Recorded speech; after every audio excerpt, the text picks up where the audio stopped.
It's finally time. It's the start of week 1. Welcome into the Caesars Superdome for the Matt Bowers Auto Group pregame show. I'm here with Nick Underhill. Nick, how you feel today, man? It's week 1, baby. I'm excited, man. Yeah, I'm excited to see this thing going. We've been talking about it in theory for so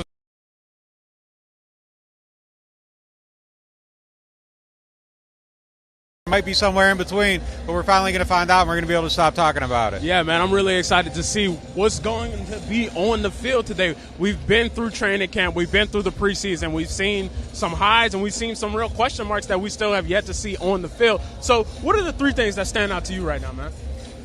Well, as far as winning this game today, I think the number one thing you got to do, I think, is you got to make Clowney defend the run. If you can make Clowney defend the run a little bit, it's going to take some edge off of his pass rush. He's going to have to sit there and watch for it. It gives you a little bit of a beat. And then I think, you got to send a lot of help. I think Trevor Penning, if he is the starting right tackle, we think he's going to be the starting right tackle. Yeah. He's somebody that needs assistance out there. And that's okay as long as you got a good plan. Right. A lot of teams got to send help, but you got to make sure you're helping them. It shouldn't be a live or die alone with Trevor on an island thing. You know it's there, so you got to have a plan now if that's the direction you're going to take. So that's number 1 for me. Number 2, I think you got to attack the space that's going to be there in this defense. They like to play a soft shell. Yeah. There's going to be room underneath it. They're going to be able to hit on some crossing routes, stuff like that, slants, get some run after catch, and I think you got to take advantage of that. And then the last thing is I think you got to manufacture some pass rush and really make Bryce Young uncomfortable, and you got to see if you can still confuse him. He was easily confused last year. Young quarterback, that's one of the things this defense does really well. And lastly, you got to be able to adjust. Like, Canales is a new coach. Yeah. Whatever you're expecting, it might be something completely different. DA told a story this week about in 16 in the opener how they came out against the Raiders and used a 3-man front for the very first time. Yeah. That got them on their heels. Game ends with a bad PI call on Craig Robertson and a missed 61-yard field goal by Lutz. They still lost the game, but it put the Raiders on their heels, and a really bad team had a chance of beating the Raiders that game. So there might be some surprises this one, even though there is some Canales DNA on film. And that's one thing that I'm looking at, the fact that this isn't the same Panthers team that was here in December. This is a new team with a new head coach and just a new offensive scheme as a whole. They've taken the offseason to retool it around Bryce Young and try to capitalize on his strengths. So I'm excited to see new people on the Saints team like Chase Young get out here and be able to just wreck shop on Bryce Young and see kind of how the defense can keep up with Carolina and to see them just put their foot on the gas like they did a lot of times last season. I talked to Tyrann Mathieu last week. He was talking about how every practice during this offseason was intentional. All the steps that they took were steps towards being a good, dominant defense that they know they can be. So that's one thing that I'm looking at. Another thing, sticking with the defensive side, the safety battle. We don't know between Will Harris and Jordan Howden who's going to start today. Jonathan Abram, he wasn't moved up from off the practice squad. It's going to be Will Harris. Well, book it, baby, because you said it. Yeah, it's going to be Will Harris, for sure, yeah. So we'll see how they play together. Young player. It's been about 2 years since he got real free safety snaps, so we're going to see how he settles into that role. They're going to be interchangeable with him and Tyrann. He's going to have to play deep sometimes. They want to get Tyrann in the box, so we'll see how they play off of one another. I'm also excited to see, like you mentioned with Trevor Penning and everything with the blocking, how the run game looks, how Alvin looks, how Jamal Williams looks. What is Jordan Mims' play going to be like today? Taysom Hill gets involved early in those midfield type of situations. See how that kind of develops. That's one thing that I'm really excited to see. Yeah. Guys, ask your questions throughout this. We're going to answer them. We're going to be watching them in the chat. You can ask them on Twitter. You can ask them on YouTube. Yeah. The ones on our website are going to get priority. We're going to keep this open for the whole show. The post-game show, though, you got to be a member of NOF, so make sure you subscribe for that so that you can see that. All right, the first question from our live chat from Peter SC88. If Penning struggles, do you think this will be it for him? No, but it could be. I mean, it depends, what's the level of struggle? Is it a complete abject disaster? Yeah, if it is, then you do have to have your eyes open and be ready to make a move, and then I think it would be to Uli Udoh, or maybe you're looking to make a trade. San Fran just got Trent Williams back. Whoever was standing in for him, is he available?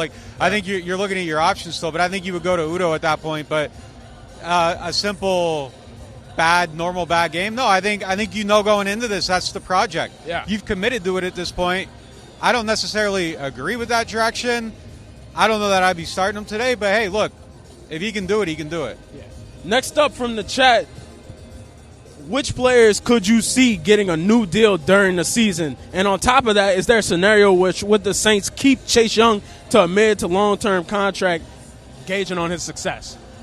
At this point, I kind of think the guys that are on contract years are going to play it out. I don't see that happening with Alvin.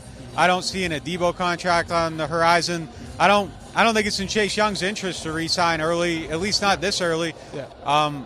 And then if you're getting closer to the end of the season, why do it then? Because then you have the leverage. So he needs a whole season to kind of show what he can do, how he can build it, what he can be. And if he has a great season, he's going to have multiple teams bidding on him. It's not going to be the same as last year. So he's here to maximize his value. I think you get a locked-in player, though, all season long, and I don't think it would be in his interest to do it early. Next up from Beanland, who is the one unexpected player that you're, hopefully can say, wow, I didn't expect to see this type of performance from him today? I mean, the easiest candidate here is Trevor Penning. Yeah. But, look, maybe Mason Tipton. I think Tipton's going to be active today. A.T. Perry's not playing today. He's going to be inactive. John Ridgway's going to be inactive at defensive tackle, new guy they just traded for. He's not quite ready yet.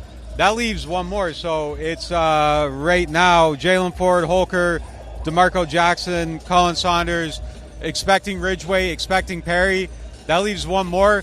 My guess is the last one's going to be Spencer Rattler, and he'll be the emergency quarterback. That's my guess on it. Just we'll see how it kind of plays out. We've gotten no word on that last one. They're protecting that. They aren't telling us. So, but yeah, surprise player. I think Penning's the guy that could surprise me the most with this play because I'm expecting nothing. Like this is I'm going into this like seeing like a Rotten Tomatoes 0% movie right now. And it's like, oh, that was all right. I think that could be it. But Tipton's somebody that I think could surprise us. I think you want to get creative with them. Like watching the Chiefs game, some of the stuff they were doing with Worthy, it kind of felt like you have a guy with 4.3 speed and you could get him loose in some of the same ways, get him loose down the field, maybe some handoffs. Right. Anybody on offense, though, this is a whole entire new offensive system, so there is room for a lot of surprises, I think. And that was one of the obvious answers on what we're looking for in the game, is this new Clint Kubiak offense, to see how he is. I mean, they were joking about it throughout the week, but to see if he's on the field or in the box, different things like that. But just to see Derek be comfortable in this system, to see the offensive line, work to cohesion at a certain point, to see the running game and everything like that, to see how the tight ends are used. Jawan Johnson, he's healthy. He's going to be out there. Foster Moreau, what he's going to do. So just being excited to see all of that is something that I'm really looking forward to this Look, week. A couple more guys, too, like Peyton Turner. Let's see what he can do. Maybe he has a good game. Chase Young, I think we have expectations. I don't know that he can surprise us, but he can surprise us by not meeting them. Yeah. So that could be a downside, too. I'm sure whatever happens today, we're going to overreact to all of it because it's only one game. Yeah. But, I mean, there's room for a lot of surprises today. Another one from the chat. What is your guys' favorite part about game days in the Dome? Man, just the energy, really. And hopefully it stays high the whole year. And it's, they're good enough to keep people excited and going. I seen a dude walking down the street today in a full Derek Carr jersey. I mean, it's the whole thing. It's getting here, seeing the people underneath the bridge tailgating, being at church. There's the Mario jerseys in there. It's just the whole Sunday experience. Yeah, I feel you on that. Next one, what position will we see Taysom Hill be played at more today? I mean, we've seen him at running back, we've seen him at tight end, we've seen him at fullback. What's your take on that? Fullback / running back for sure. I think probably mostly fullback. I think the way to view it for me, I think we're going to see him lined up everywhere, but I kind of view him as a fullback, motioning out to tight end, motioning out to the slot, motioning out to different areas. But I think if you're classifying him, I'm not really sure why they list him as a tight end. He was fullback all camp. I mean that's kind of where I'm looking at him at. D. Nicholas from YouTube asks, is Saldivari playing today? No, I don't expect him to play today. And then Noah Brandon from Twitter says, expectations for Brian Brzee today. We saw a lot from him in the preseason, some more speed, some more action. So what do you think you're going to see from Brzee today? Check your text. But yeah, I think Brzee's probably going to have a good game. I thought he looked pretty good this summer. I thought he did a lot of good things. I thought he showed a lot of growth as a pass rusher. The spin move looked great. It looked like he had a plan. It looks like he's playing with a lower pad level. I think he's in better shape. Most of last year, he was battling injuries to his knee. That got operated on after the season. His shoulder, he couldn't lift his arm up all the way. Yeah. So that was something else that got operated on. So him just being healthy. He had a good rookie season, and we never saw him healthy, really the whole entire year. So that's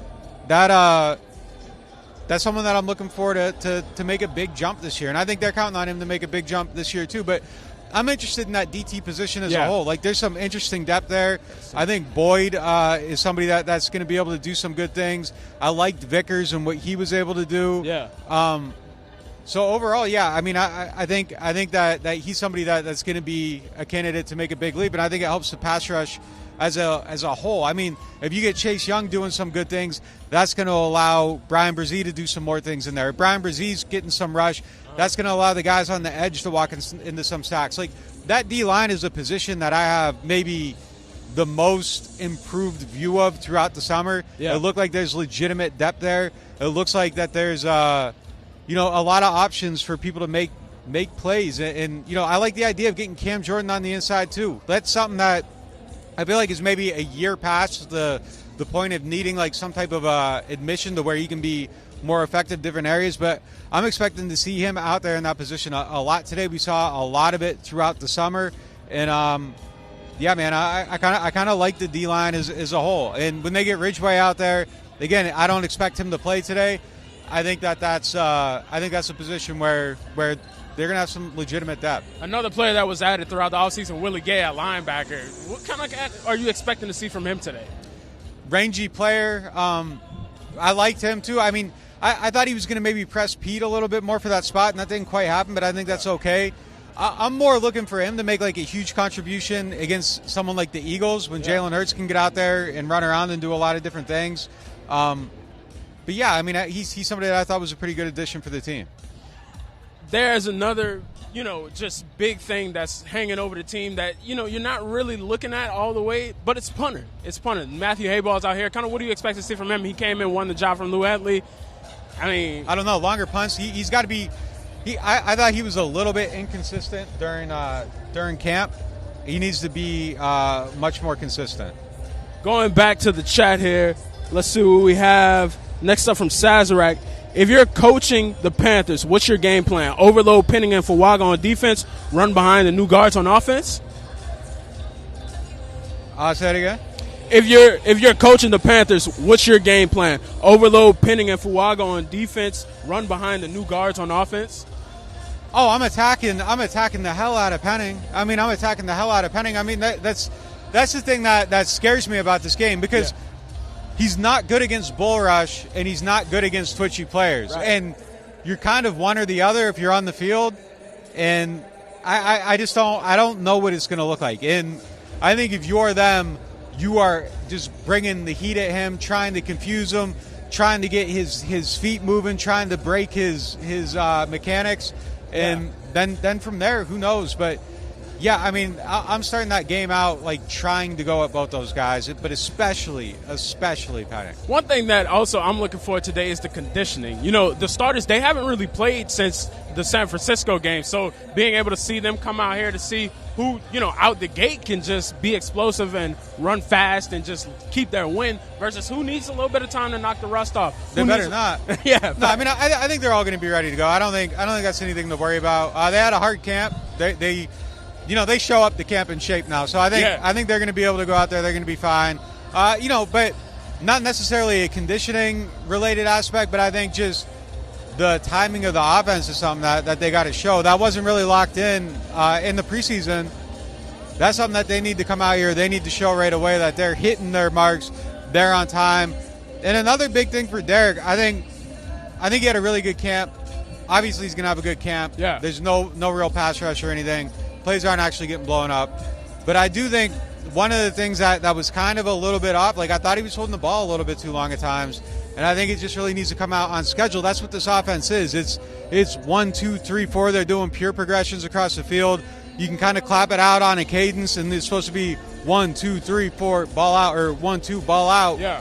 And that's what it needs to be. I mean, I think that's kind of maybe the knock on him throughout his career is that maybe he's held the ball a little bit too long. And if Tom Brady can make a living on getting the ball out quick, like you need to make a living on getting the ball out quick. So I think that's something that we really need to see today. You talked about him a little bit. We talked about this on Friday, but now that we know that A.T. Perry is inactive this game, kind of what are you expecting to see from the wide receiver group?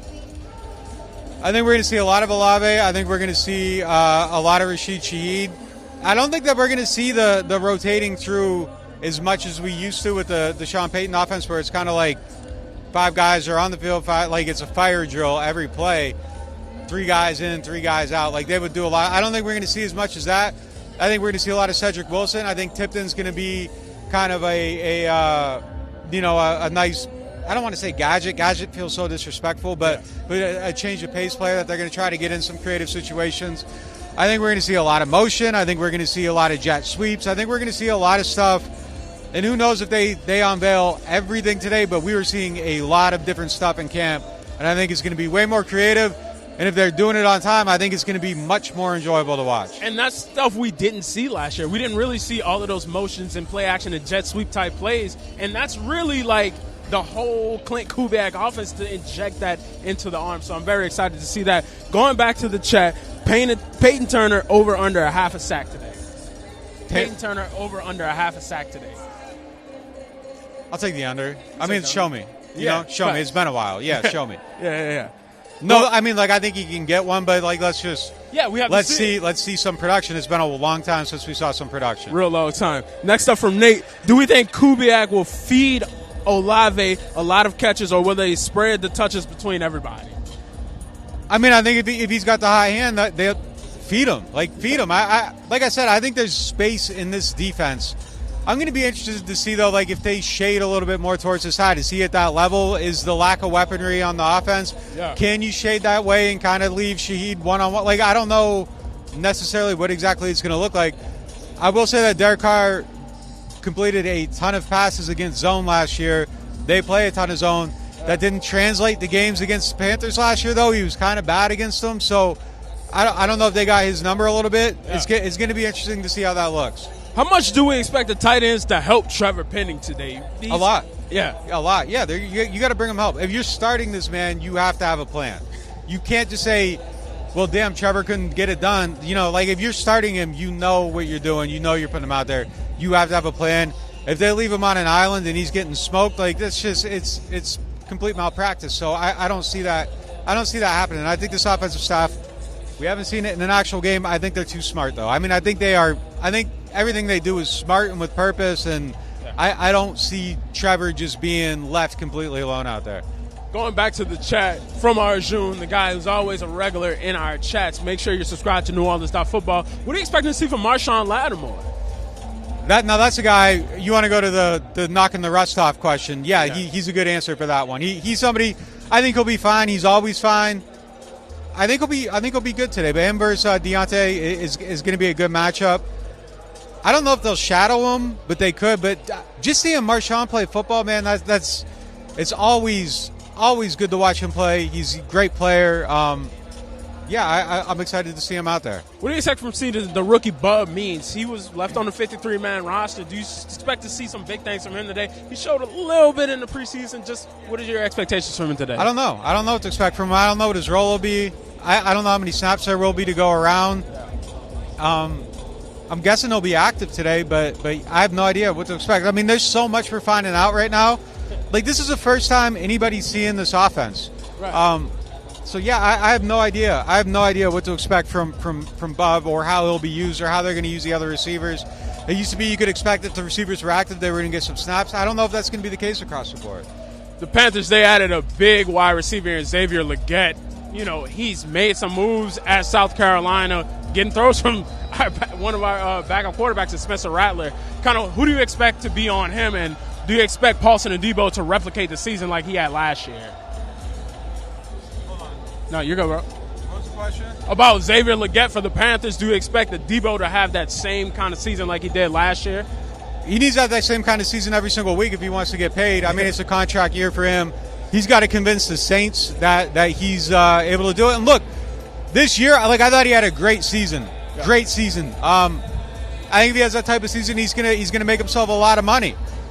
I think the one thing for him that he needs to show is that he can have sticky coverage and man across the middle. Yeah. And I think that's the one area where you kind of saw a little bit of elasticity to him. And I think that needs to be a little bit tighter. He tightens that up, he's going to get himself a nice contract. A player who started off camp in kind of a camp battle, but clearly won it flat out, was Alontae Taylor. What do you expect to see from him in the slot this year, man? Like he struggled before towards the end of the last season. He was getting taken out of games. What do you expect to see from him? I don't know how it translates to actual games, but he practiced great. I thought better and more consistently than we've ever seen him. Yeah. It feels like his dedication to his craft is at an all-time high.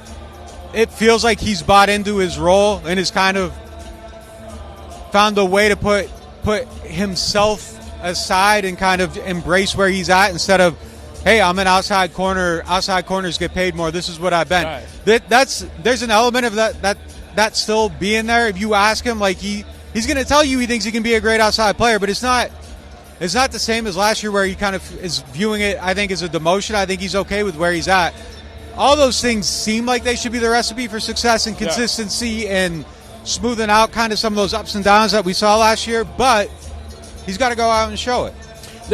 From the chat is breaking news that Dak Prescott just got extended $240 million. What do you think about that contract going into next week, being that now Dak Prescott has gotten paid? Dak had a great season last year. I mean, the efficiency, what was it, 31 touchdowns, 9 interceptions? Yeah, he was high in MVP voting. 34-9, 31-9, something like that. They were really good numbers. I mean, Dak's a good player. Man, the thing I like about Dak, you watch him play, like, he's in complete command of the offense. Yeah. And you can say what you want about him in the playoffs or whatever, but he's one of those guys you can send out there. He can read the coverage. He can set the protection. He can get him in and out of the right plays. I mean, that's a guy you should be able to win with. Going back to the chat, what's the Alvin over-under for 100 all-purpose yards? How do you feel on all-purpose yards for Alvin over-under? I think he'll hit it. Yeah, I think he'll hit it too. Yeah, combination of the two. I think they're going to use him more in the slot. He had 18 snaps out of the slot last year. Yeah. It used to be like 70. Yeah. 70 routes run out of there. Like, I mean, that's crazy. So, yeah, I think they're going to use him more. I think they're going to have a plan for him. I like the way they build this run game. I'll take the over on it. The specialists are kind of on the field right now. I don't know if you guys can get a good look at it, but you got Zach Wood out there and the kickers out there. Just Groupie flat out won this job. Hey, we're on the Panthers sideline right now, so that's why you see all the Panthers jerseys. I don't want someone screenshotting this and running with a takeover narrative. What about Groupie? Blake Groupie, he flat out won this job. Kind of, what are you expecting to see from him in terms of consistency this year, different things like that? Yeah, I think he'll probably take the next step. I mean, we'll have to see. I mean, it's huge on him, though. And the way they want to play football, a lot of defense, maybe not necessarily a lot of risks on fourth downs. You got to hit those. You got to hit those for sure. There's some people in the chat saying that they're just nervous, that they're nervous about this game. I was about to say, do you think that nerve, and we know it is, do you think it's warranted? And on top of that, kind of where do you see a sign of relief at on this team compared to last year? I think the pass rush is going to be better. I think the defense will be better. I think the offensive plan will make more sense. Will they execute it better? Yeah. I mean, that's a huge question, but I think it's higher relief. I think the defense will be better. I think you should feel more confident in it. Where I think you should be nervous, though, is that, are they going to get every lucky break with injuries and QBs being hurt? Is the schedule better? Those first 4, 5, 6 games, I mean, man, it's tough. Going back to the chat, they're asking about the backup quarterback battle. Somebody said in here that I'll tell you the answer in 4 minutes. All right, yeah, for sure, yeah, for sure. So let's keep. We got the answer. We just got to hold it close to the vest until 10:30. Yeah. Arjun, again, he's asking about Kool-Aid McKinstry's role. What do you think his role will be? I don't think we see him play today. Okay. Not unless there's an injury. Maybe they sneak him in on a dime package. I don't know, though. I don't know if he's ready for that. After every game, we choose our high player of the game. Who do you think is the early pick for player of the game today? I mean, I know it's early. We haven't really seen anything yet. Do they win? Yeah. Okay, if they win, high player of the game. If they win, it's because they ran the ball well. So I'll go Alvin. I think it's going to be Alvin today. Okay. I'm kind of quietly bought into the Alvin renaissance right now. Yeah, is that? But I think Olave is going to have a monster year. But that's who my pick was going to be, Chris Olave. I think Derek just being able to get him, eliminate those narratives from last season about the miscommunication from them, and just continue to build on what they had during training camp. I'd like it to be. I love it if Marshawn's in that mix too. I mean, man, Marshawn playing good. It's just It makes the team way better. Watching that dude play is like, it's just he's an artist. He's an artist, and when he's like locked in and playing well, I mean, watching him just shadow guys stay in their pocket, like there's nothing like it. It's legitimately like a wonderful thing to watch him play football when he's locked in and healthy. Yeah, when he's locked in, he's what they call that a maestro. He's like a maestro on the field. He's just out there creating a symphony on the defense. All right, it's getting, they get nasty for it. The final score predictions. I know it's not the end of the show yet because we still have to wait to see who comes out here, but what's your early final score prediction? We talked about it a little bit throughout the week. Yeah, I'll go.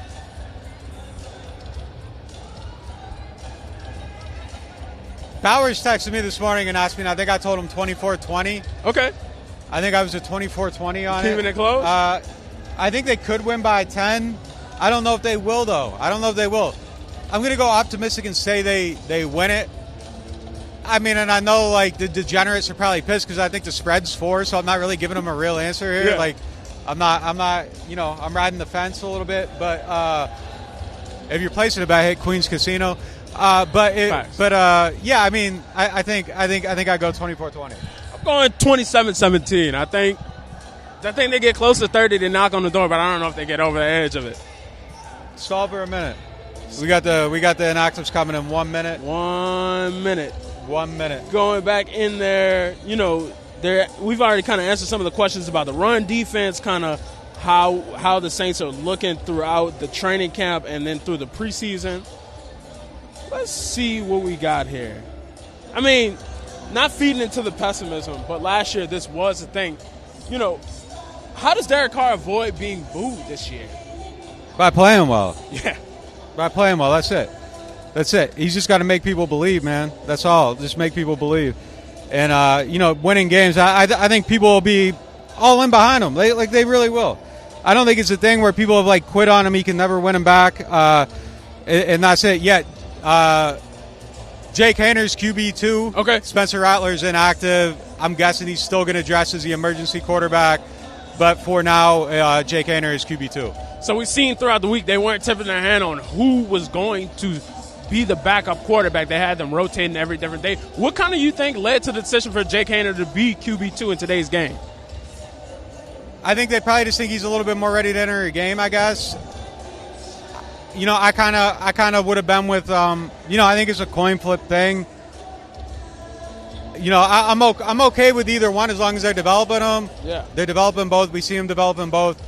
I kind of felt like Spencer was ahead, but I mean, hey, that's their decision. I'm sure people are going to take it well, but yeah, look, I'm not necessarily against people. I think Jake has a chance to have a really good career. I really do. Yeah. I like the idea, though, if something happens, like Spencer going into a game, and who knows, the odds of him actually taking the job and stealing it, I don't think that's actually real. But I would love to see him go in a game and try his damnedest to do it. And I think it's just a little bit, and I hate because it's always riding the line of being unfair to Jake and kind of just looking past him, because I think he has legitimate talent, legitimate skills. Yeah. If he played how he practiced, people would be like, damn, they might have something, but it hasn't translated to games. That's an issue for me. But I think when you look at Spencer, you could take away everything else and you see the arm and you're like, he might have a chance. And I mean, I get it. I understand the hype. I'm not telling anybody. Look, I feel kind of the same way. Yeah. I mean, look, if Jake was bad, he wouldn't have been in this battle. So I think him going throughout this battle, looking good at practices, sometimes during the game he couldn't get it going quite like he wanted to. But I still think Jake has a little bit to show. But Spencer is just an exciting shot in the arm for the team whenever he gets on the field. But as long as you're developing him, I'm happy. Yeah. And, who's the backup today might not be, if there was an injury, it's the backup next week or whatever. Hopefully there isn't an injury. Look, I honestly think there is an argument of not putting Spencer into a game until the line's completely ready, until he's completely ready, and kind of protecting him from that. But I understand the disappointment, and I'm sure it's going to be out there. And, I think it's I get it. I also think Jake has a chance to be good too. So it's a unique situation. Like I said, Monday, Wednesday, Friday, as long as they're both getting reps, that's kind of the thing that matters the most to me. And they do seem committed to it. Janoko's coming in early to give him work. Yeah. He's staying late to give him work. But yeah, with that, though, we're going to wrap this up. That's it for the pregame show. Stick with us. We'll have the blog throughout the game, live updates, live analysis. Sign up to NewOrleans.Football. Make sure you're locked in for that post-game show after the game. That's only for members. That'll be released on delay tomorrow afternoon for everybody else. So make sure you're locked into the site. Appreciate you all for tuning in. We'll be back next week, same time, doing the pregame show.